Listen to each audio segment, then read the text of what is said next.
Sometimes one small thing can change everything, and that's exactly what happened to me, Kelly, just 3 weeks before my engagement party. I'm 30 and was thrilled about marrying Michael, my boyfriend of 5 years. We had been planning this party for months, and everything was going perfectly. But then, out of nowhere, my mom called. "Kelly, cancel the engagement party," she demanded over the phone. I almost dropped my phone in shock. "What? Mom, are you serious?" I asked, hoping it was a joke. "No joke. Lauren just got promoted, and we're celebrating on your engagement day," she replied. Lauren, my younger sister by 4 years, has always been the favorite of my parents. But this was a whole new level of craziness. "Mom, come on. I've been planning this for so long. I'm not canceling just because Lauren got a promotion at work," I said, trying to stay calm. "Don't be selfish, Kelly. This is a big deal for your sister. Same guests, different party, just reschedule," she insisted. I felt my anger rising. "No way, Mom. This is my engagement we're talking about. I'm not canceling. End of story," I said firmly. She started yelling, her voice so high it hurt my ears. I didn't even bother to listen. I just hung up the phone. As I sat there, staring at my phone, memories from my childhood came rushing back. It was always like this: Lauren first, me second. I remembered my 18th birthday, which my parents had totally forgotten until Grandma called to wish me a happy birthday. They quickly threw together a sad celebration with a grocery store cake and a gift card. It was pathetic, especially compared to the big 5-day party they had thrown for Lauren's 15th, just a few months earlier. That's when Michael walked in. He took one look at my face and knew something was wrong. "Kelly, what's going on?" he asked, sitting down beside me. I told Michael everything: the call from my mom, her demands, and all the memories that came flooding back. He listened, and I could see him getting more upset with every word. "That's ridiculous," he said when I finished. "We're not canceling anything." I nodded, feeling so grateful for his support. "I know, but why can't they ever put me first just once?" I asked, feeling the frustration build. "Because they're clueless," Michael said firmly. "But I put you first, always." I looked up at him and managed a small smile. "I know. That's why I'm marrying you, silly." We spent the rest of the night going over our plans, making sure everything was perfect. As I drifted off to sleep, I tried to push thoughts of my family out of my mind. This was my time, my moment, and I wasn't going to let them ruin it. The next morning, I woke up determined to forget about my mom's crazy call and focus on the party. I had a million things to do: send invites, sort out decorations, you name it. Then my phone buzzed. It was my cousin Julie. "Hey Kelly, everything okay with you and Michael? Heard you guys split up," she texted. I stared at my phone, totally confused. Where did she get that idea? I quickly typed back, "What? No way, we're fine." "Who told you that?" Julie's reply came quickly. "Weird. Aunt Olivia said your mom told her the engagement was off." My stomach dropped like a stone. I called Julie right away. "What's going on?" I asked as soon as she picked up. "I don't know, Kelly. Aunt Olivia called last night and said your mom told her you and Michael had this huge fight and called everything off. She said we should all go to Lauren's promotion party instead." It felt like I'd been punched in the gut. "Julie, that's all lies. We're still engaged and the party's still on. Mom wanted me to cancel for Lauren's thing, but I said no way." There was a pause. "Oh no, Kelly, I'm so sorry. I had no idea." I spent the next hour on the phone with Julie, trying to figure out what happened. Turns out, my mom had gone behind my back and called every single relative on the guest list, spinning a wild story about Michael and me breaking up and redirecting them all to Lauren's promotion party. I took a deep breath, trying to calm down. "I'm going to fix this mess. Can you help spread the word that the engagement is still on?" I asked. "Of course," Julie replied without hesitation. "I'll start calling people right now." After hanging up, I just sat on my couch, trying to wrap my head around it all. My own mother had tried to sabotage my engagement party. It was almost too crazy to believe. Michael found me there an hour later when he got home from work. One look at my face, and he knew something was wrong. I told Michael everything about Mom's calls, the lies, and how she redirected everyone to Lauren's party. With each word, I could see the anger growing in his eyes. "That's it," he said when I finished. "We're cutting them off, all of them. Your parents, Lauren, the whole bunch." I knew he was right, but the idea of cutting off my family scared me. Even though they treated me poorly, they were still my family. "Let's focus on fixing this first," I said. "We need to let everyone know the engagement is still on." Michael nodded, determined. "Okay, where do we start?" We spent the rest of the night doing damage control, sending emails, making calls, and posting on social media. I wrote a long message explaining everything and sent it to everyone on our guest list. It was exhausting and humiliating, having to explain over and over that no, Michael and I hadn't broken up, and yes, the engagement party was still happening. By the time we finished, it was way past midnight. My voice was hoarse from all the talking, and my eyes burned from staring at screens. "We did it," Michael said, pulling me into a hug. "It's going to be okay." I wanted to believe him, but I couldn't shake the feeling that this was just the beginning. Mom's betrayal had opened up old wounds, all the times I'd been overlooked, all the times Lauren had been the favorite. It all came rushing back. The next day, I decided to visit Aunt Nicole. She's my dad's sister and has always been pretty nice to me. I figured I'd invite her to the engagement party in person and clear up any confusion. When I got to her place, I heard voices coming from the living room. I was about to call out a greeting when I overheard something that made me stop in my tracks. "I can't believe Kelly would do such a thing," Aunt Nicole was saying. "Canceling her own engagement party just to spite her sister. So childish." My heart sank.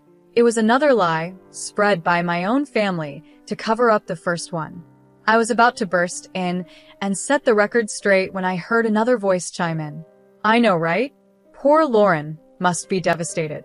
After all that hard work to get promoted, and now Kelly is trying to steal her thunder."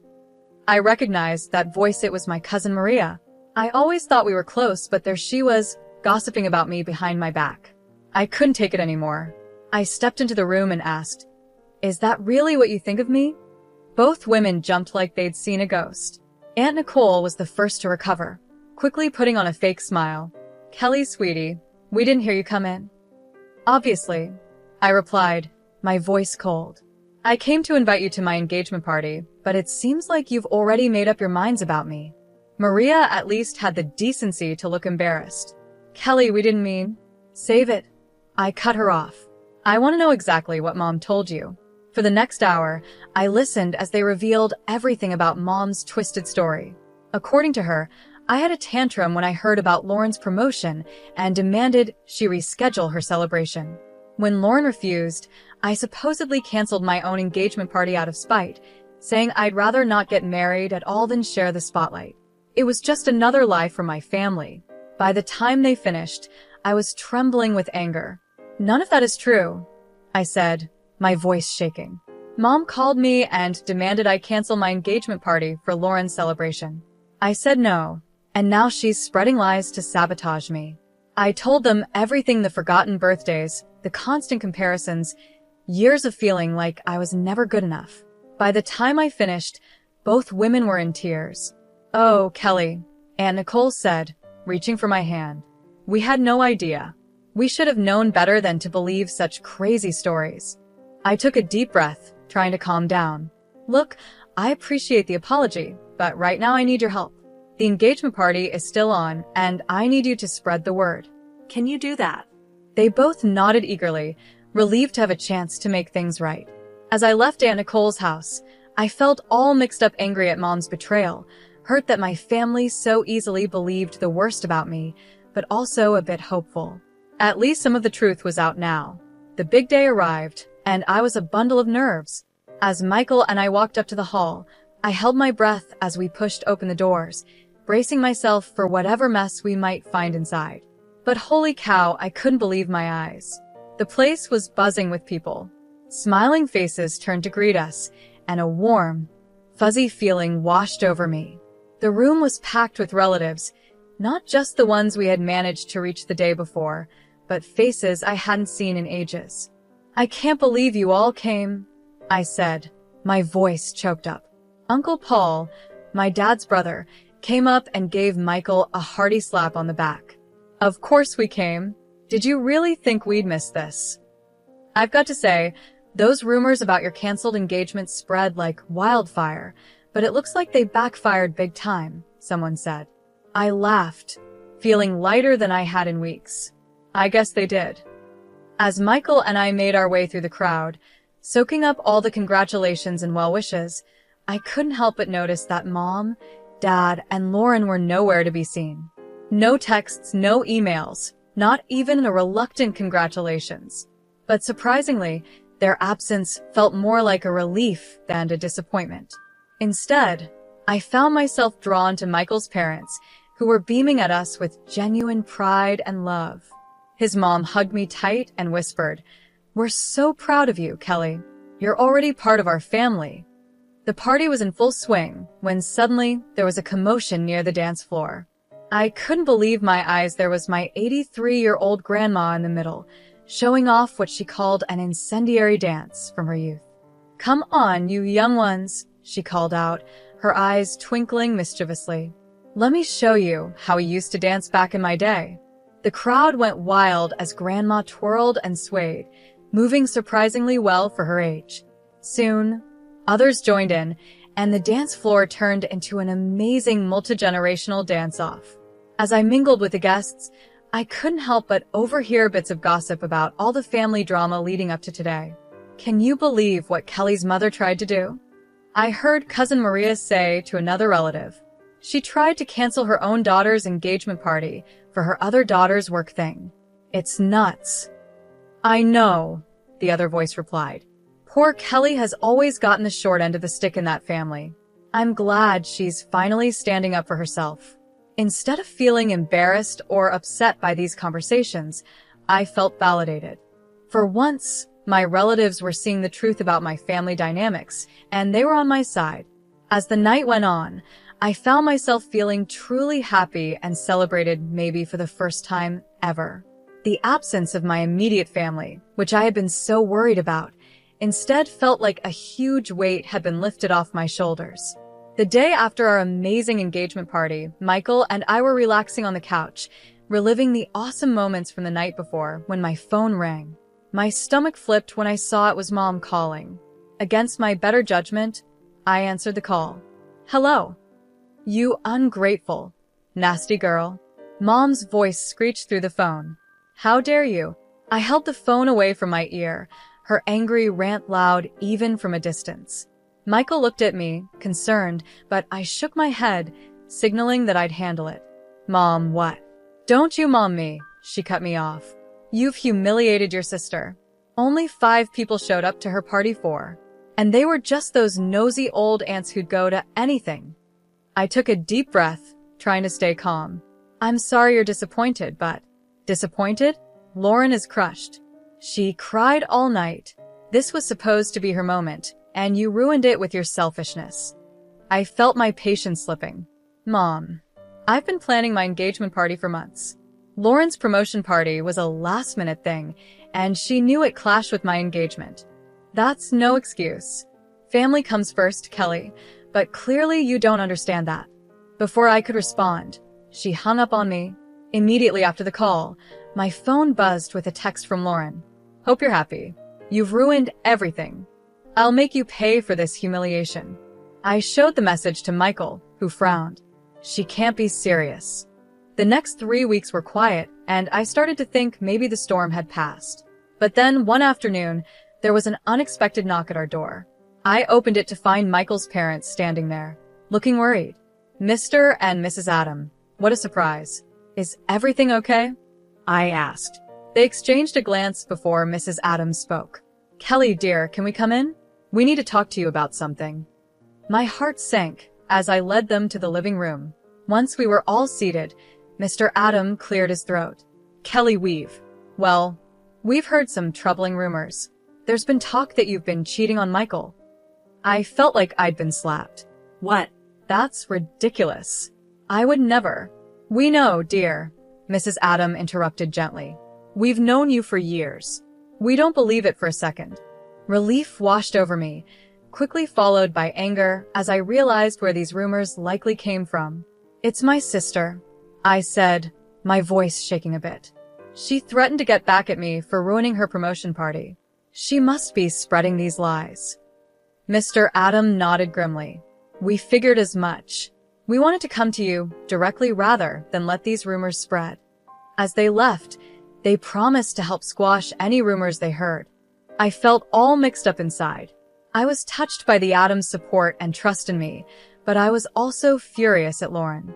How could she sink so low? A few days after the drama with Michael's parents, I got a call from Grandma. Her voice, usually so cheery, sounded worried. "Kelly, sweetie," she started, "I've heard about all this mess with your parents and Lauren. Don't you think it's time to bury the hatchet?" I sighed, feeling the weight of her expectations. "Grandma, it's not that easy. They've really hurt me." "I know, honey, but they're family. Surely there's a way to patch things up." I could hear the plea in her voice, and it tugged at my heartstrings. Grandma had always been there for me, even when the rest of my family wasn't. I hated disappointing her. "What do you think I should do?" I asked, already dreading the answer. "Why don't you try reaching out? Make a peace offering. Show them you're willing to mend fences." I closed my eyes, torn between my love for Grandma and my need to protect myself. After a long moment, I sighed. "Okay, Grandma, I'll try for you." That evening, I stood on my parents' doorstep, heart pounding. As soon as I stepped inside, I knew this wasn't going to go well. Lauren was there, her face full of anger. "So," she spat, "you think you can just waltz in here and throw me a pity party?" That's not what I started, but she cut me off. "I don't need your handouts, Kelly. Do you think that makes up for what you did? I should have had my party on your day, then people would have actually shown up." I stared at her, shocked by the bitterness in her voice. "Lauren, I'm trying to make things right." "Make things right?" she screeched. "You ruined everything. As usual, it's all about you." I looked to my parents, hoping for some support, but they just stood there, nodding along with Lauren. "She's right, Kelly," Mom said. "You've always been so selfish." I felt something snap inside me. Without a word, I turned and walked out, ignoring their calls behind me. Later, I visited my grandma again. She greeted me with a hopeful smile. "How did it go, dear?" Instead of answering, I pulled out my phone. "Grandma, I think you need to hear this." Her eyes widened in surprise, but she nodded. I hit play, and Lauren's furious voice filled the room. As the recording played, I watched Grandma's face change from hope to shock, then to deep disappointment. When it finished, there was a long silence. Then, to my surprise, Grandma reached out and took my hand. "Oh, Kelly," she said, her voice thick with emotion. "I'm so sorry. I had no idea it was this bad." "I owe you an apology," Grandma said. "I shouldn't have pushed you to reconcile." I felt tears well up in my eyes. "It's okay, Grandma. You didn't know." She shook her head. "No, it's not okay. I should have believed you from the start. I just wanted so badly for our family to be whole." We sat in silence for a while, both thinking about what had happened. Finally, Grandma spoke again. "Kelly, dear, I want you to know something. Family isn't just about blood. It's about love, respect, and support. And from what I've seen and heard, Michael and his family give you that. Don't let anyone make you feel guilty for choosing your own happiness." The morning after my heart-to-heart with Grandma, I woke up to my phone buzzing like crazy. It was a flood of angry texts from my parents. My heart sank as I read them, realizing Grandma must have told them about the recording. "How dare you record our private conversations?" Mom's message screamed, "You're nothing but a sneaky, ungrateful snitch." Dad's message was just as bad. "I can't believe you'd stoop so low as to secretly record us and then play it for your grandmother. You've betrayed this family for the last time." I felt like I'd been punched in the gut. Even with proof of their behavior, they still managed to make me the bad guy. This was the last straw. I was done with my toxic family. In the weeks that followed, I tried to focus on work and my life with Michael, but Lauren had other plans. Her spitefulness went into overdrive as she started harassing me. It began with whispers at work. Colleagues would go silent when I walked into a room, only to start whispering again as soon as I left. I soon found out Lauren had been spreading nasty rumors about me, from calling me incompetent to telling outright lies about my personal life. Then came the anonymous messages on social media. Hateful comments popped up on my posts, each one nastier than the last. I couldn't prove it was Lauren, but the tone and content left little doubt in my mind. But Lauren's cruelty reached a new low when she tried to contact Michael. One evening, he came home looking troubled. "Kelly, I got a weird call today," he said. "It was Lauren. She tried to tell me you were cheating on me." I felt the blood drain from my face. What? "Michael, you know that's not true." He quickly reassured me. "Of course, I know that." I shut her down right away. "But Kelly, this is getting out of hand." I nodded, feeling a mix of anger and exhaustion. "I know. I just don't know how to make it stop." I didn't have to do much. Lauren's obsession with revenge started to backfire on her. She became so focused on trying to make my life miserable that her work began to suffer. She spent more and more time plotting against me, and her coworkers noticed. They saw her constantly whispering and spending long stretches on her phone instead of doing her job. It wasn't long before her bosses noticed too. I heard through the office grapevine that Lauren received an official warning for her poor performance. But even that didn't seem to slow her down. Then, about a month into her harassment campaign, the news broke Lauren had been demoted. The irony was clear to everyone. The promotion she had been so desperate to celebrate, the one that had started this whole mess, was now taken away. After the drama with Lauren finally settled down, I threw myself into wedding planning like it was my full-time job. We finally picked a beautiful outdoor venue, a fairy tale garden with a charming gazebo where we'd say our I dos. As we stood there, imagining our big day, Michael gave my hand a gentle squeeze. "Are you happy?" he asked softly. I looked up at him, feeling all warm and fuzzy inside. "Happier than I've ever been," I replied, and I truly meant it. With the venue set, we moved on to choosing our wedding party. Asked my closest friends, the ones who had stuck by me through all the craziness, to be my bridesmaids. They all said yes, which made me even more excited. Then came the guest list. I sat at our dining table, addressing envelopes to all the relatives and friends who had supported us during the past few chaotic months. As I wrote each name, I felt a deep sense of gratitude for these people who had shown me what real family is all about. But when I got to the bottom of my list, I paused. There were 3 names I hadn't written: Mom, Dad, and Lauren. I stared at those blank spaces, feeling a swirl of emotions inside me. Michael found me there, staring at the paper. "Are you okay?" he asked, putting a comforting hand on my shoulder. I looked up at him, tears in my eyes. "I don't think I can invite them, Michael. Not after everything that's happened." He nodded, understanding. "It's your call, Kelly. Whatever you decide, I've got your back." I took a deep breath and put down the pen.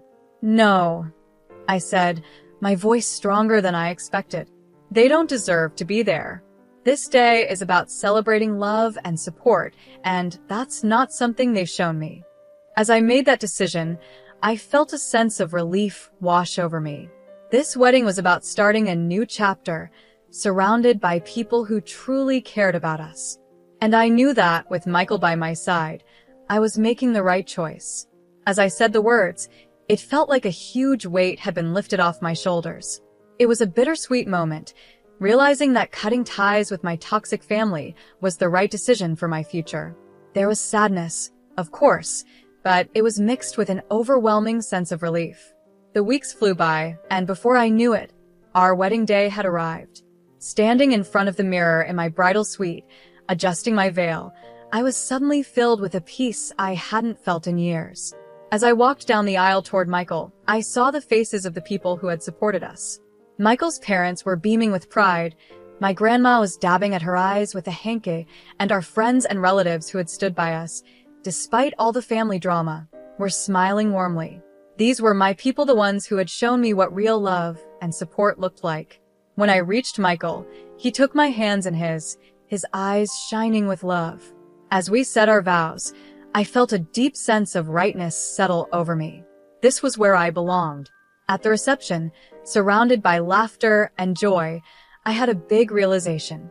My engagement party all those months ago wasn't just about celebrating our upcoming marriage. It was the first day of my new life, a life where I wasn't an outsider anymore, but the creator of my own happiness. As Michael and I swayed to our first dance as husband and wife, I rested my head on his shoulder, feeling truly at peace. The journey had been tough, no doubt, but it had led me here to a place of strength, wisdom, and genuine happiness. "I love you," Michael whispered in my ear. "I love you too," I replied, my heart swelling with emotion. In that moment, I knew that whatever life threw our way, we'd face it together. And for the first time in my life, I was excited about the future, not scared of it. This was my fresh start, and I was ready to dive in headfirst with Michael by my side.